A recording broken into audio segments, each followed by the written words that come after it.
Le trophée Yachine 2010. Une saison particulière pour le football français, une très belle saison pour les clubs, la plus mauvaise pour son équipe nationale, donc on va voir quel est le top 5 de ce trophée Yachine. En numéro 5, Hugo Lloris. C'est l'éclosion au très haut niveau d'Hugo Lloris avec l'OL qui atteint les demi-finales de la Ligue des Champions, notamment ce quart gagné face à Bordeaux, le 8e gagné face au Real, l'exploit. Franchement, Hugo Lloris est vraiment très aérien, il fait des arrêts décisifs à tous les matchs et on se souvient également de son rôle décisif lors du France-Irlande. Franchement, il nous garde en vie à Dublin et il nous permet d'aller en prolongation au Stade de France. Donc une super saison, malheureusement marquée par une Coupe du Monde totalement loupée, surtout d'Hugo Lloris. On se souvient de son penalty concédé face au Mexique. Il a vraiment pas été bon, mais il a posé les bases d'un gardien de très haut niveau. Numéro 4, Stekelenburg. Une super Coupe du Monde pour le gardien hollandais. Franchement, il a dominé la compétition et il a permis à l'équipe de la Hollande d'aller en finale. À chacun des matchs, il y a eu un arrêt impressionnant. Et surtout, par exemple, il garde en vie les Pays-Bas lors de ce quart de finale face au Brésil, qui était l'un des plus beaux matchs de la compétition. Et ensuite, il va en finale. Ça a été un petit peu marqué, notamment, on se souvient, le Djoboulani avec les trajectoires un petit peu changeantes, notamment en demi-finale face à Forlan, mais franchement, une très belle Coupe du Monde pour lui, pour cette 4e place. 3e place, Manuel Neuer. C'est l'arrivée de Manuel Neuer au plus haut niveau lors de cette Coupe du Monde 2010. Il bénéficie malheureusement du décès par un suicide de Robert Enke en novembre 2009, et c'est lui qui prend la charge d'être le gardien titulaire de l'Allemagne lors de la Coupe du Monde, alors qu'il est vraiment très jeune, et il arrive en demi-finale.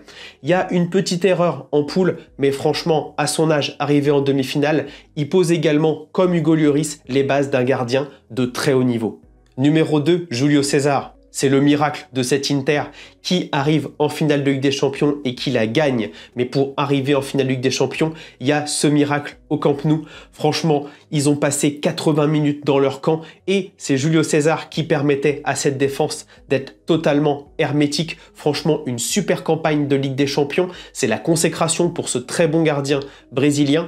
Malheureusement, à la Coupe du Monde, il y a cette deuxième mi-temps sans du Brésil. En effet, on se souvient notamment de Felipe Melo et de sa faute totalement stupide. Et Julio César encaisse les buts malheureux face aux Pays-Bas. Donc on ne peut pas le mettre plus haut, mais assurément, c'est un gros gardien de cette saison 2009-2010. Numéro 1, Iker Casillas. Qui d'autre avec cette Coupe du Monde 2010 qui couronne une carrière exceptionnelle et surtout cette finale. En effet, le face-à-face face à Robben et l'action de cette finale, juste après, bien évidemment, le but d'Iniesta. Iker Casillas sauve la maison, sauve la patrie, comme le dit le commentaire espagnol. Et durant cette Coupe du Monde 2010, en phase finale, il prend 0 but après les phases de poule.